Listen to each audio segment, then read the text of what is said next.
মাননীয় স্পিকার, সামাজিক নিরাপত্তার সুফল কার্যকরভাবে উপকারভোগীদের নিকট পৌঁছে দেওয়ার লক্ষ্যে সর্বমোট 115টি সামাজিক সুরক্ষা কার্যক্রমের 34টি ক্যাশ ভিত্তিক কর্মসূচির মধ্যে 19টি কর্মসূচির অর্থ ইলেকট্রনিক উপায়ে গভর্নমেন্ট টু পার্সন G2P পদ্ধতিতে সরাসরি উপকারভোগীর ব্যাংক হিসাব অথবা মোবাইল ব্যাংক হিসাবে পাঠানো হচ্ছে।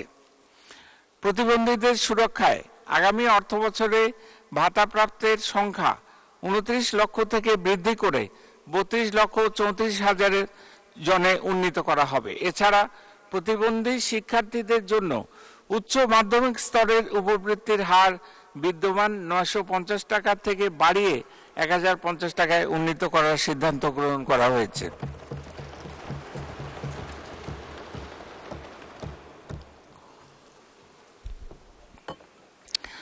মা ও শিশু সহায়তা কার্যক্রমের আওতা আরও বিস্তৃত করার লক্ষ্যে আগামী অর্থবছরে উপকারভোগীর সংখ্যা 15,04,800 জন হতে 16,55,280 জনে উন্নীতকরণের সিদ্ধান্ত গ্রহণ করা হয়েছে।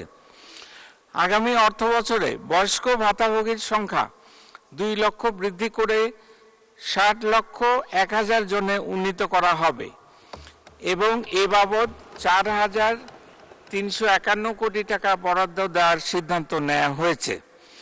এছাড়া ভাতাপ্রাপ্ত বিধবা ও স্বামী নিগৃহীতা মহিলার সংখ্যা বিদ্যমান 25,75,000 জন থেকে বৃদ্ধি করে 27,75,000 জনে উন্নীত করার সিদ্ধান্ত নেওয়া হয়েছে।